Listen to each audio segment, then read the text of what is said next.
Donc déjà, en fait, on parle de la réglementation, mais en quoi est-ce qu'elle consiste? Est-ce que Marie, tu pourrais nous résumer un peu le Je contenu peux, de cette réglementation? alors, je peux effectivement vous faire un résumé. Le résumé sera difficile parce que c'est un sujet très vaste, hein, quand même, il faut quand même le savoir, mais je vais essayer de m'astreindre à aborder les points clés.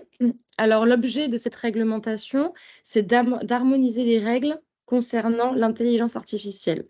Contrairement à ce qu'on pense, c'est un sujet qui a débuté un projet qui a débuté la commission déjà depuis quelques années, hein, depuis 2018, mais on en parle aujourd'hui avec l'effervescence de ChatGPT, son arrivée sur le marché, ce qui a suscité beaucoup de craintes et de préoccupations, et ce qui a fait que les discussions concernant le projet initié par la commission en 2021 a accéléré les discussions. L'objet, si vous voulez, de ces discussions, c'est de favoriser à la base l'innovation tout en encadrant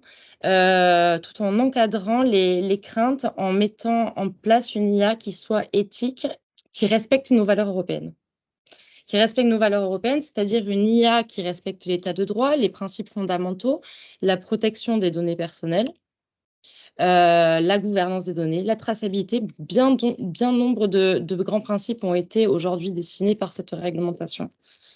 Alors, ce qu'il faut savoir quand même, c'est que l'objectif de la commission, c'était de créer un instrument juridique qui soit suffisamment souple, mais aussi précis pour tenir compte des garanties de sécurité.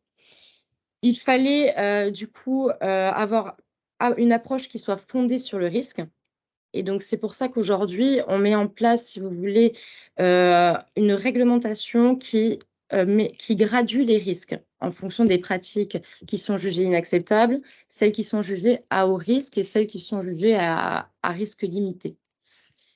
Cela, en fonction des risques, vous allez avoir des contraintes et des obligations qui sont différentes pour les fournisseurs et les déployeurs de systèmes d'intelligence artificielle sur le territoire européen. Par exemple, si vous voulez, si cela vous intéresse, je peux vous citer quelques exemples peut-être Oui, de oui, oui, tout à fait. systèmes. Est-ce que c'est la question que j'allais te poser? Est-ce que quand on parle de haut risque, d'inacceptable, etc., tu pourrais donner quelques exemples en fait de ce Bien, que ça bien sûr, comme recouvre? ça, Oui. ça sera beaucoup plus pratique. Alors, dans les systèmes qui sont jugés comme inacceptables, ce sont des pratiques qui seront donc interdites. Vous ne pourrez pas mettre sur le marché des systèmes d'intelligence artificielle qui soient considérés comme ayant un risque inacceptable, ce qui veut dire un risque qui soit inacceptable pour les valeurs européennes. Donc, ça comprend par exemple les systèmes d'intelligence artificielle qui mettront en place le crédit social, comme ce que fait en fait la Chine, qui expérimente la Chine depuis 2020, me semble-t-il, hein. Donc là, c'est par exemple les systèmes d'intelligence artificielle qui vont vous procurer ou vous retirer des avantages en fonction de votre catégorie socio-économique ou de votre comportement dans la société. Vous avez ce type de... Donc voilà, ça c'est une Pardon, IA. Oui, excuse-moi de t'interrompre, juste par exemple, je crois que dans ce crédit social, si, pour être très, très, très, très concret, oui, si quelqu'un traverse en dehors des clous, son crédit social diminue. exactement, c'est Et, ça. ça peut s'imposer à ses enfants aussi, qui peut-être pourront pas aller dans la prestigieuse université, ou C'est c'est ça. ce genre de choses-là, c'est bien ça Oui, ou... alors, il y a exactement, par exemple, Ouais. pour avoir un cas concret sur ce système d'intelligence artificielle, c'est par exemple, vous êtes condamné pour une infraction et vous ne payez pas votre amende. Cela va vous faire baisser votre crédit. Voilà, donc en France, on le prohibe. Ensuite, vous avez les intelligences artificielles utilisées à des fins de police prédictive, basées sur le profilage. Par exemple, il s'agira de chercher dans les bases de données les individus qui ont commis des crimes et qui pourront être en cas de... qui pourraient récidiver. Donc là, par exemple, on considère qu'il y a des risques discriminatoires ou que l'intelligence artificielle peut avoir un biais dans les résultats. Donc ça, c'est interdit également. Mais surtout, là où il y a eu un gros sujet entre la version de la Commission et la version du Parlement européen, ça concerne les systèmes d'identification biométrique à distance dans les lieux publics.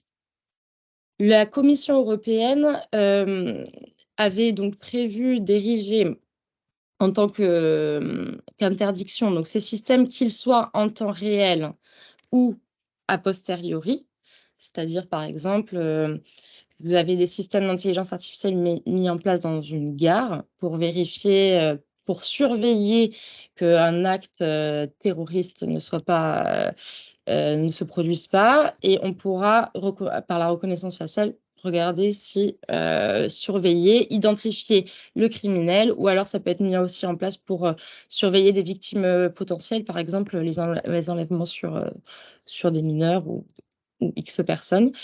Là, la commission avait prévu donc une interdiction de principe, mais avec des exceptions, donc pour les cas effectivement crimes graves, voilà. Depuis que le Parlement européen est passé pour amender le projet de la Commission européenne, ils ont érigé les systèmes d'identification biométrique en temps réel avec un principe d'interdiction sans exception. C'est-à-dire que là, ça, c'est fini, on ne pourra pas.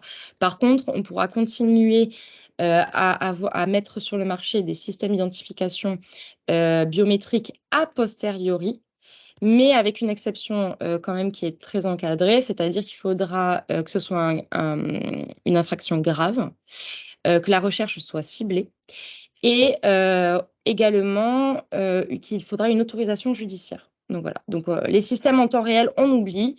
Par contre, on a toujours une exception sur les systèmes d'identification biométrique a posteriori.